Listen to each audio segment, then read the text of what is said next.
Assalamualaikum warahmatullahi wabarakatuh.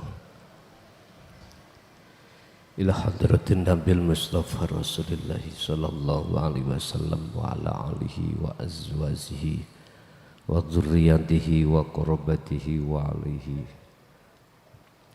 wa jami'il anbiya wal mursalin wal awliya was syuhada was salihin wat tabi'ina tabi'ina salihina ila yaumiddin wa ila abaina wa ummatina wa azdadina wa masyaikhina wa auladina wa azwajina wa dzurriyyatina wa ahli baitina wa jami'i man tabi'ana lahumul fatihah.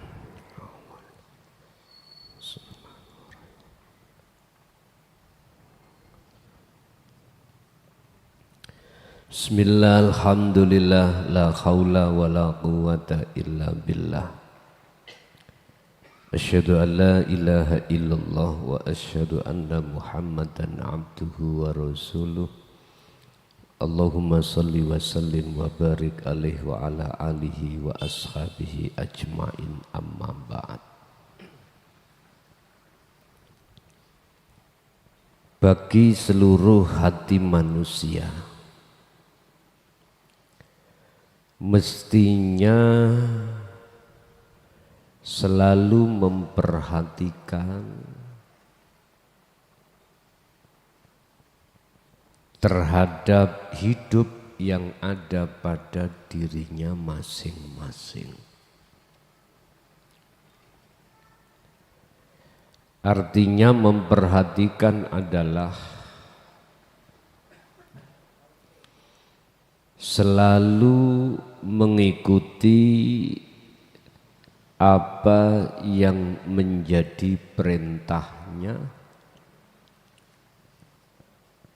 dan meninggalkan seluruh apa yang menjadi larangannya.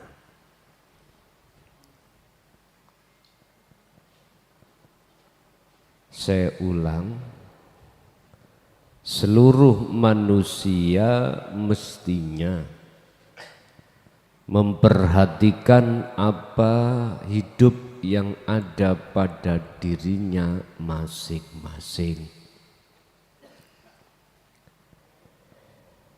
dengan bentuk selalu mengikuti apa yang menjadi perintahnya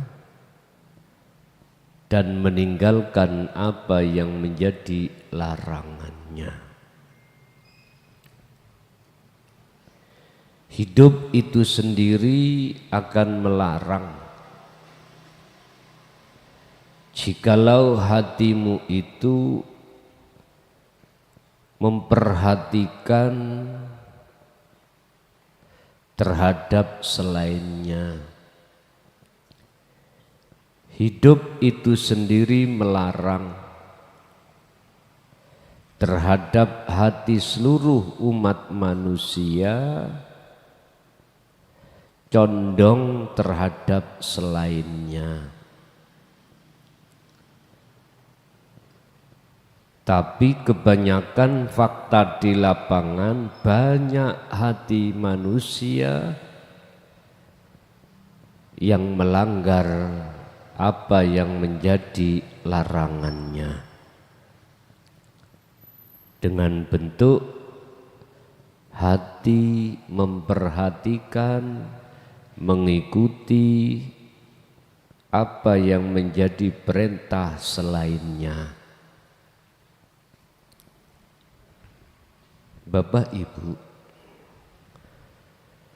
dengan adanya hati yang bergantung dan memperhatikan selain daripada hidup,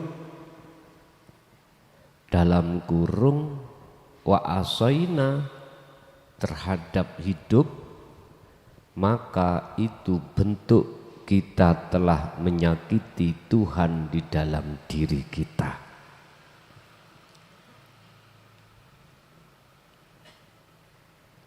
Golongan-golongan yang seperti ini Bapak Ibu, jumlahnya itu lebih besar dari golongan-golongan yang mengikuti apa yang menjadi perintah hidup di dalam diri hati manusia.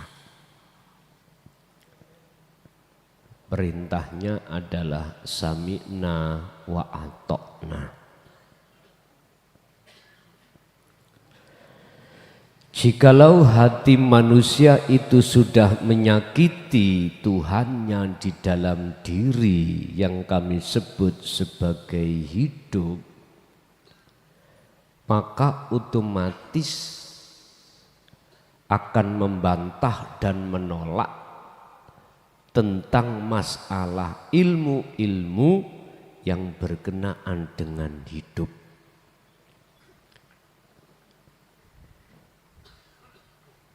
Innalladzina kafaru sawa'un 'alaihim a'anzartahum am lam tundirhum la yu'minun.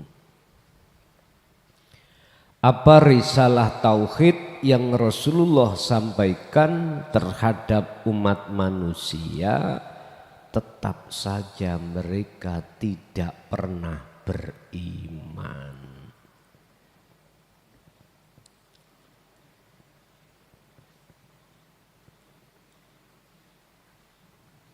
Akibat semua mereka seperti itu, maka khotamallah, Gusti Allah akan ngunci, akan nutup ala qulubihim, terhadap semua hati manusia itu. Apa yang Allah gunakan untuk menutup? Macam-macam, yaitu perkara selain hidup, itulah yang Allah jadikan sebagai tutupe ati. Iklamu do ngertiya sira kabeh annama amwalukum, sak temene apa sing ana kaitane kalih kaitannya dengan anak, harta benda, itu yang Allah jadikan sebagai tutup, termasuk ilmu. Yahjubuhum bi'ulumihim, Allah akan menutup hati orang-orang itu dengan ilmu, yang ilmu tersebut dirasa ilmunya si hamba.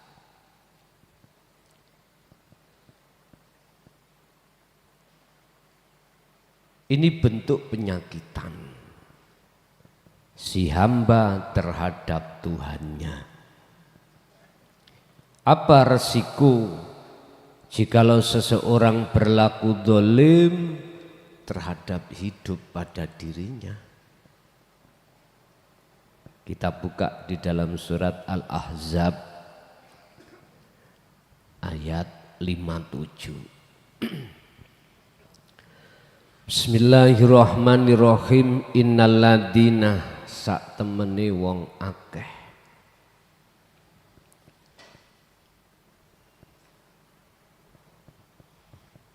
yu'dzuna, kang padha nglarani sapa ladina Allah ing Gusti Allah,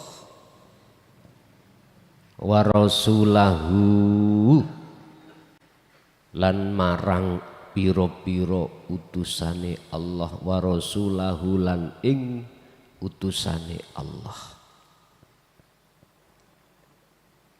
Sesungguhnya orang-orang yang menyakiti terhadap Tuhannya dan Rasulnya, iku la'anahum, mongko yekti ngelaknat hum ing mereka sapa Allahu Gusti Allah. Sesungguhnya orang-orang yang menyakiti Allah dan utusannya, mereka itu sungguh akan dilaknat oleh Allah.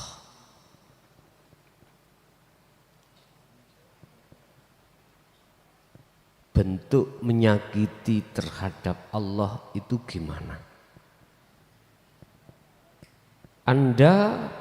Hati manusia itu selalu maido. Apa maido? Maido terhadap seluruh takdir-takdir yang Allah tetapkan terhadap dirinya. Apa maido? Menyangkal. Mboten, masih aku gak lulus SD ku maido iku gak menyangkal. Mencela. Nek menyangkal itu membantah. Mencela terhadap sunnatullah, apa? Ketetapan-ketetapan yang Allah berikan, terutama ketetapan yang bersifatkan qobdi atau enggak enak.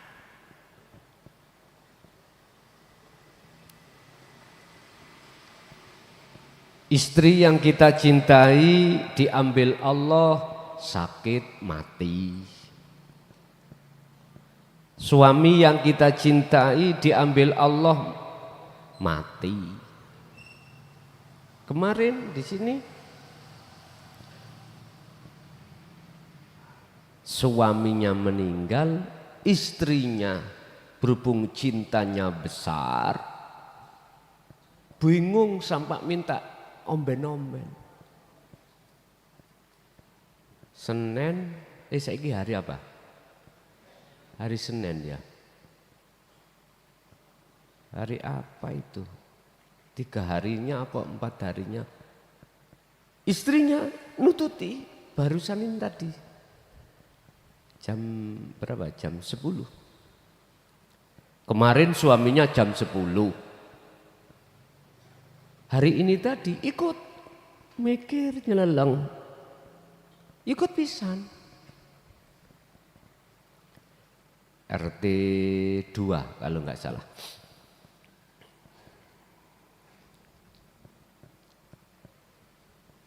Ya RT 2 insya Allah.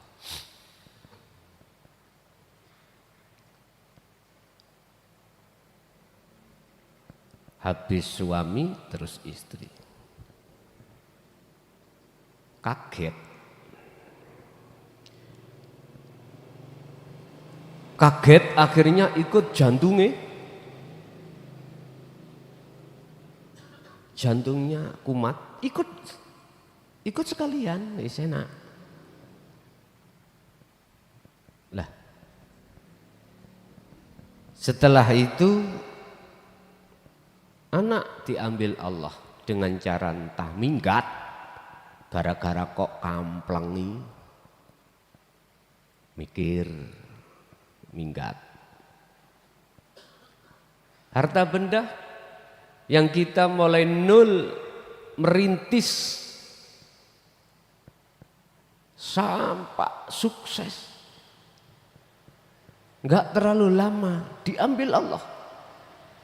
Ya, hal-hal yang seperti ini termasuk ketetapan sunnah Allah yang wajib berlaku pada siapapun. Lah, ketika hati ini mencaci, enggak menerima dengan fakta dan kenyataan, maka itu bentuk kalau kita menyakiti Allah. Berat loh Pak Niki. Enggak mudah kita itu bisa ikhlas, ridho ketika saat apa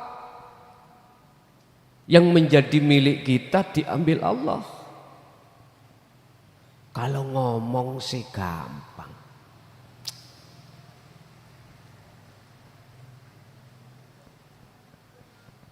Lah, ketika hal itu terjadi inilah siapapun kita kalau zikirnya kita belum maksimal mesti munting-munting. Ati iki munting-munting. Apalagi enggak ada pegangan zikir. Melok pisan. Jantung, Pak. Lah wong sing biasa zikir sing biasa lho ya. Sudah membawa intine zikir itu aja kadang masih bleyot. Oleng. Tapi tidak berlarut-larut, mesti kembali dia. Aman lagi.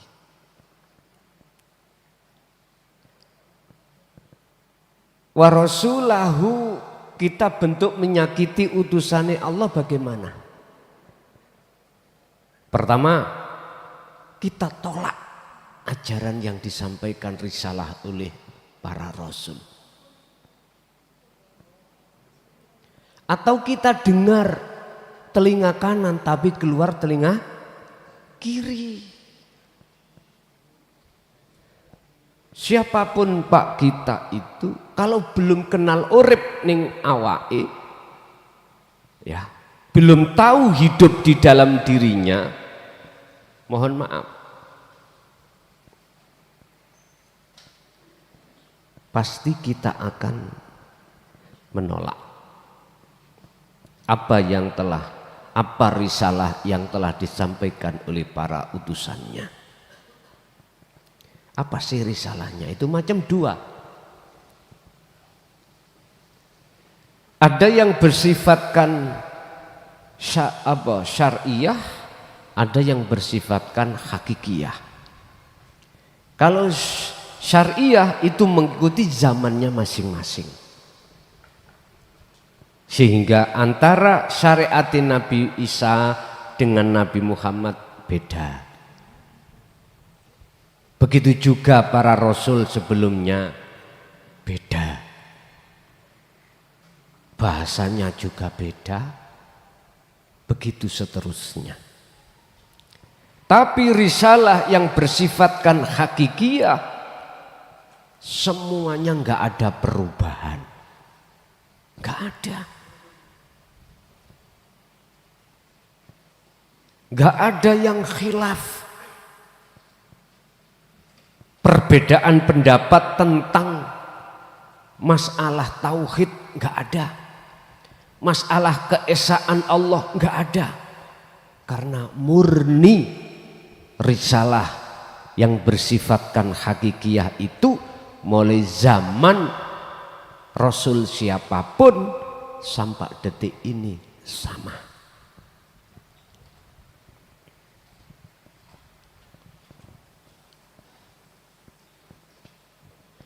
Wiji sing jenengan tandur. Wis wiji apa? Duren misalnya. Iki lak unsumi duren toh. Duren. Kuliti sampean buang. Sampean tandur wijine. Jadinya buah kelapa apa buah duren? Nek ngomong buah kelapa rini tak jotosi sampean.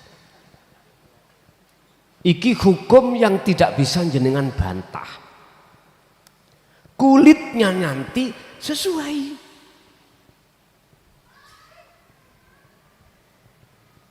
Urusan zamannya beda.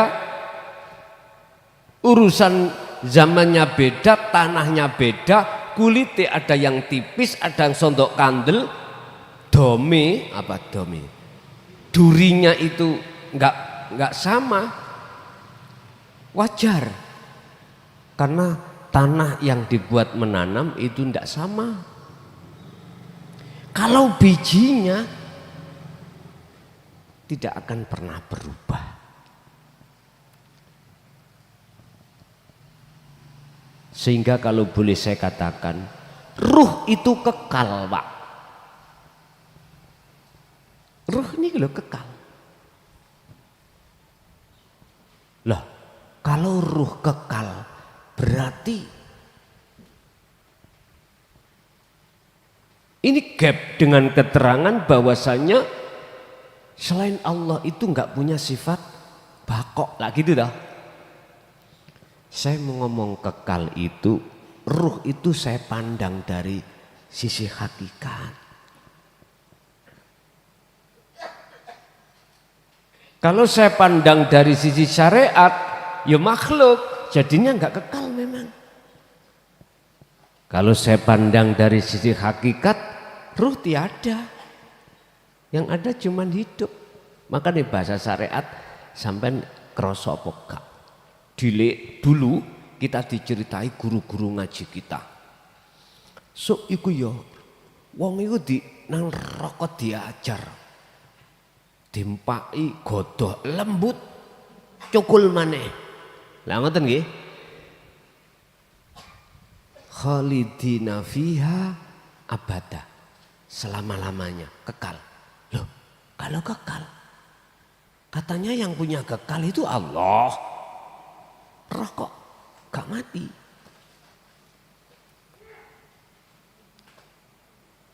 Iku sindiran yang banyak manusia gak paham. Gak paham. Bapak Ibu, urusan-urusan yang bersifatkan masalah duniawiyah. Siapa yang nggak mengatakan penting? Penting, menurut saya penting. Contoh ngaji iki. Mik iki penting. Apalagi tengah lapangan. Nek gak penting wis gak usah nggo mik. Oi ngomong kayak di rumah no. Zamannya beda. Dulu Pak pakai black iko nggih ya. Wong adan iki lho. Dadi black diungkerne ngoten niku terus adan niku ya lewat black iku. Sekarang beda. Zamannya terus lalu ada toa apa iku? Corong ya. Corong terus ampline iku toa. Ngono dulu itu. Eling-eling lho. Wah, nek ana ngono Pak, waduh, wis gaya dulu lho ya, gawaya. Nanggap wayang, corong, wis gawaya pokoknya. Tapi seiring berjalannya masa digerus corong iki, metulah speaker, salon, seiling kulon dhisik ana salon audak, terus salon Canon. Masalahnya pernah ngeson kula siyen niku nyewakno sound system. Nggih kula tunggok-tunggoki dhewe. Malah sing lucu nengah-nengahi main jam 3 sing kalah ya kalah sing menang-menang desele matek. Depo isu-isuwe kula. Nate daerah Puri.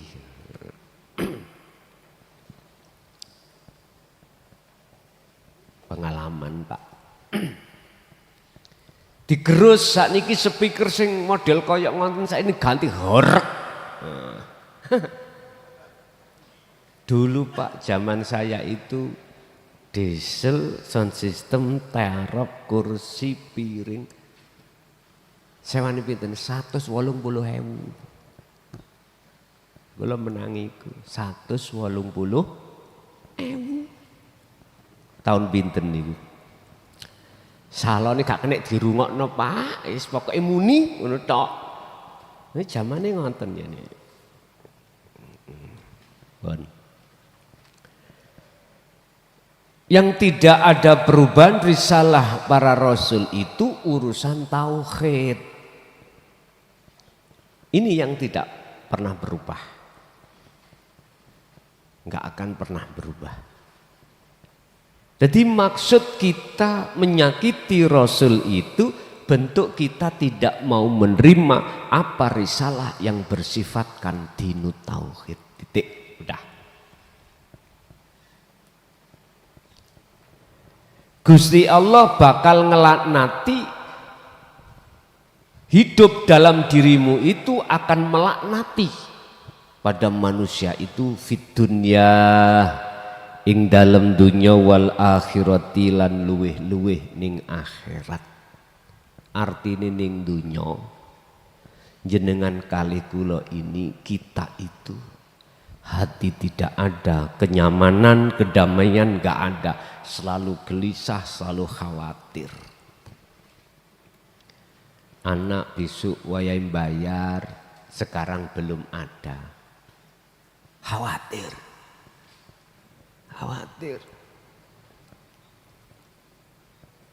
Kekhawatiran kita terhadap sesuatu, yang sesuatu itu wis mesti Allah yang ngurusi, itu bentuk kalau kita itu, mohon maaf, kalau sudah tahu tentang dzikir sejati ini berarti dzikiri kurang, wis titik. Lebih-lebih kita yang tidak mengenal sama sekali, udah itu pasti, Pak.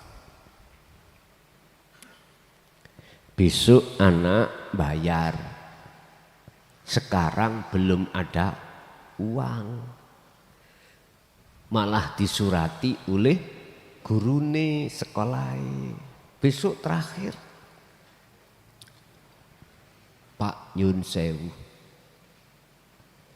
perkara apa sing wis diurus oleh Allah jangan pernah melok urusi. Saya ulang, perkara apa yang sudah diurus oleh Allah jangan pernah Anda ikut-ikut ngurusi.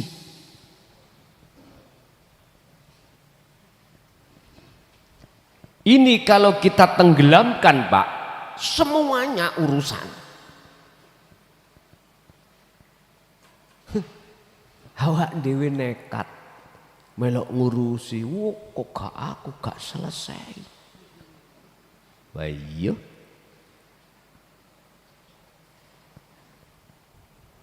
Ini golongan kita sebagai ahli hijab pasti seperti itu, Pak.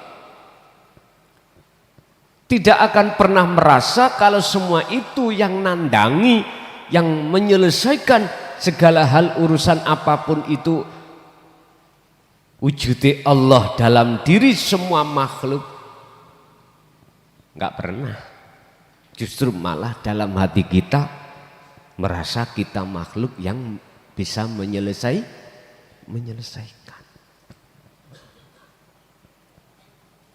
Hanya golongan ahli suhud lah yang bisa masuk di dalam surat At-Tolak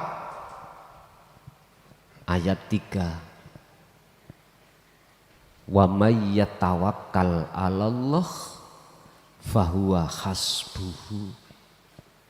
Barang siapa dalam suatu masalah apapun disandarkan, dipasrahkan kepada Allah, fahuwa hasbuhu. Enggak ada ceritanya masalah itu tidak selesai.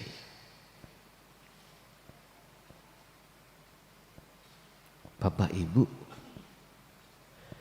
wujud Gusti Allah ngelaknati terhadap kita di dunia ini, pertama kita tidak pernah mendapatkan kedamaian hati, baik yang miskin ataupun yang kaya, baik rakyat maupun pejabat.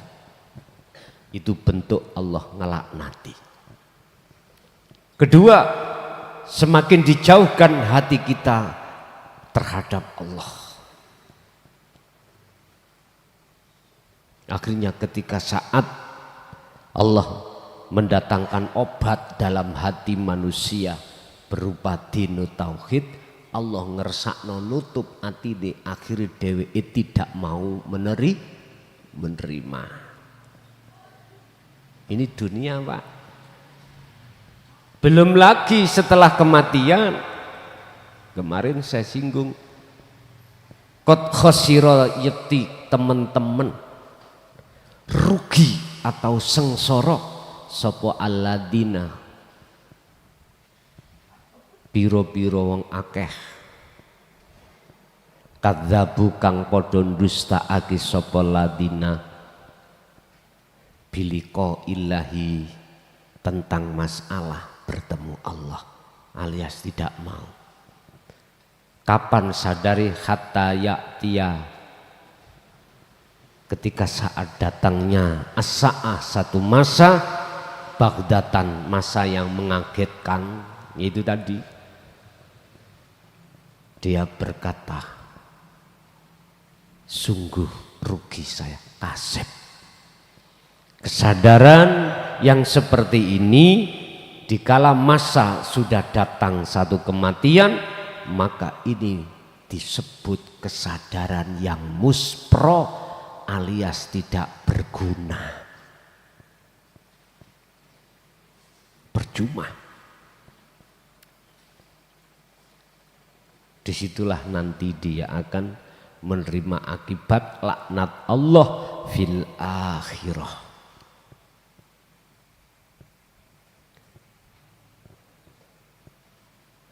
Wa'adalahum, lan nyapaki sapa Allah lahum maring mereka, nyapaki apa azaban ing siksa, muhinan kang ngenakake, menghinakan, nglarakake. Gusti Allah hidup itu telah menyediakan yang namanya siksa, yang siksa itu yang sangat menyakitkan. Makanya ketika di dunia ati panas loro iku tetondo neraka nimbuka. Tapi ketika saat hati waktu di dunia itu damai dan bahagia karena bertemu Allah, itu tetondo lawangi surga buka.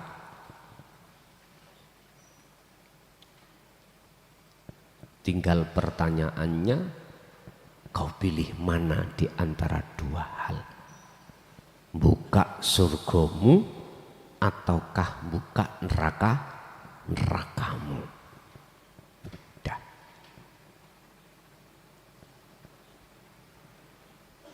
Apa yang bisa kita petik di dalam ayat ini? Wahai saudaraku yang sudah fokus hatimu di risalah hakikat, kata Rasul, fattabi'uni, terus ikuti. Petunjuk-petunjuk di situ untuk senantiasa hatimu bertambah dekat dan bertemu Allah, volumenya bertambah besar. Fa'bud, terus hatta ya'tiyakal yakin, sampai detik-detik kematianmu. Jangan pernah ragu dan meragukan Allah dalam hal ilmu amal istiqomah untuk wusul nang Allah. Jangan. Karena Allah sudah berjanji terhadap satu hamba yang mengikuti teladani Rasul tentang masalah yarjullaha, duweni karep, keinginan untuk bertemu Allah. Allah berjanji dalam waktu yang sudah Allah tentukan pertemuan itu terjadi. Oke Bapak Ibu, itu aja apa yang bisa kami sampaikan terkait janganlah kau pernah menyakiti Tuhan dan utusannya. Iki bahasanya utusannya itu sampai harus memandang dalamnya. Jangan memandang dohirnya aja. Lihatlah siapa sebetulnya di balik itu semuanya. Oke? Barangkali ada yang perlu ditanyakan, kami persilakan.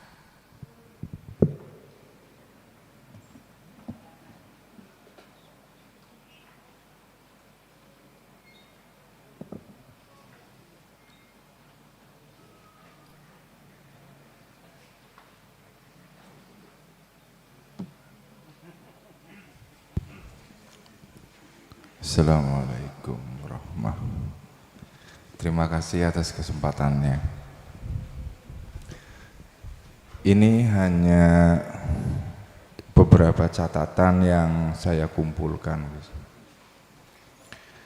Jadi seperti sudah diketahui secara umum, semua agama terpecah, termasuk Islam juga terpecah.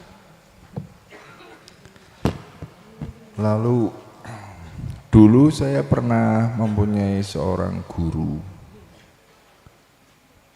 Beliau itu menyebut Tuhan itu bukan hanya sebagai yang maha tahu, tapi juga yang maha cerdas.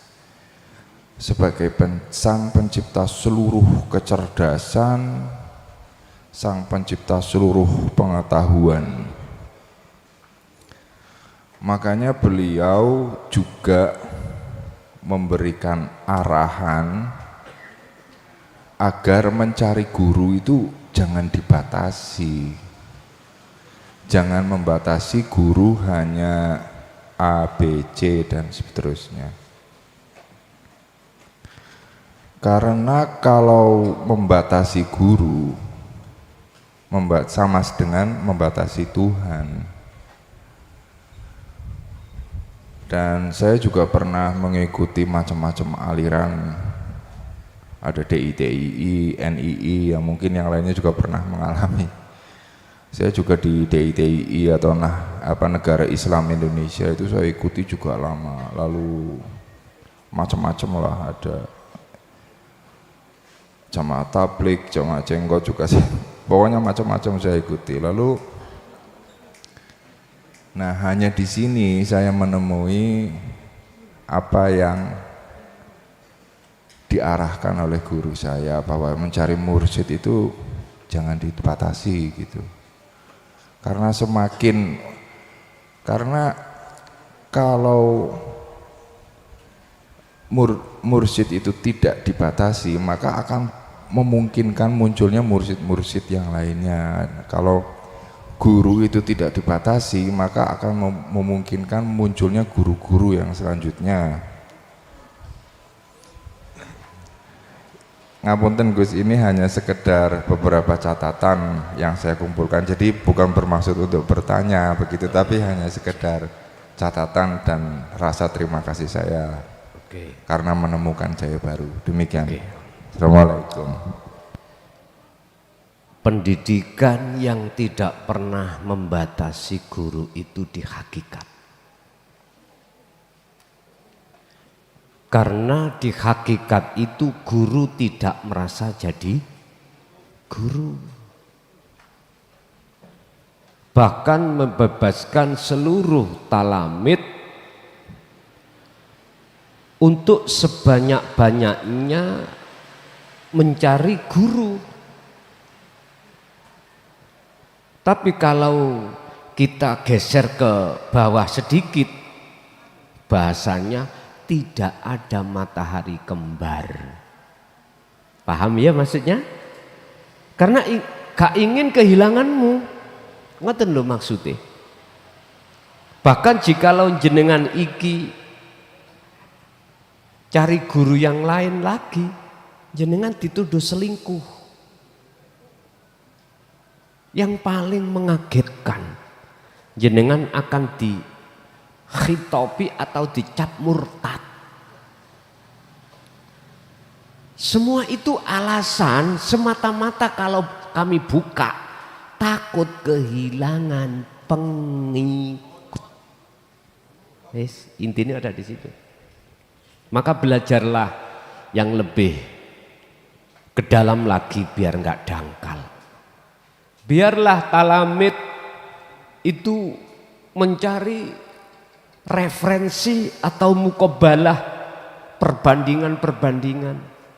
Tapi kita tidak akan pernah menemukan guru seperti itu kecuali yang berbasis di dalam hakikat makrifat.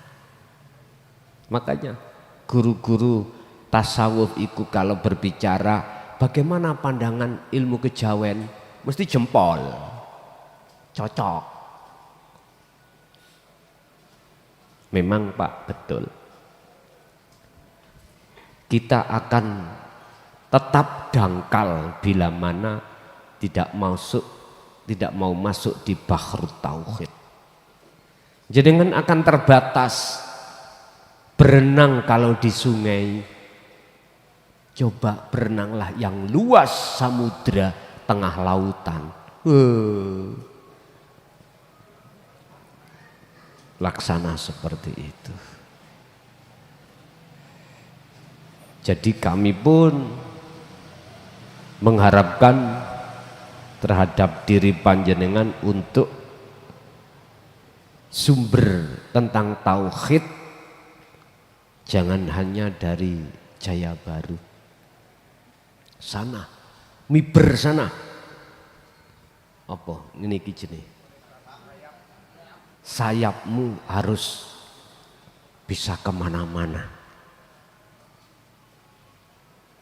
Kenalilah dari sisi sistem A, B, C, D. Yang semuanya itu muaranya hanya pada ahad.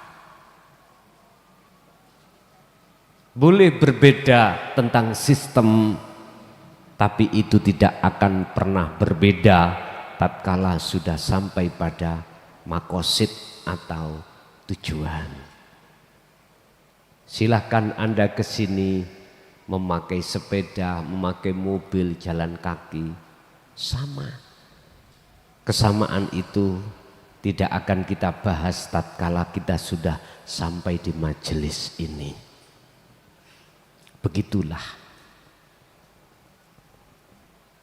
ayat-ayat yang Allah tampilkan untuk kita fahami, walaupun ayat yang bersifatkan mukawwanat atau tercipta. Bapak Ibu, mungkin di saat-saat yang seperti ini sudah waktunya umat itu harus mengenal siapa hidup dalam dirinya masing-masing. Man arafa nafsahu faqad arafa rabbahu.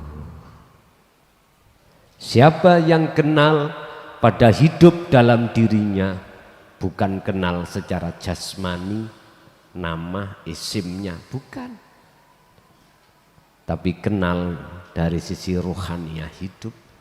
Faqad arafa rabbahu, mongko yepti teman-teman arafa iku arafa. Kenal sebetulnya siapa rabbahu iku yang disebut sejatinya hidup. Bapak Ibu hadirin jamaah rahimakumullah, tidak panjang lebar, itu aja apa yang bisa kami sampaikan. Akhirul kalam, assalamualaikum warahmatullahi wabarakatuh.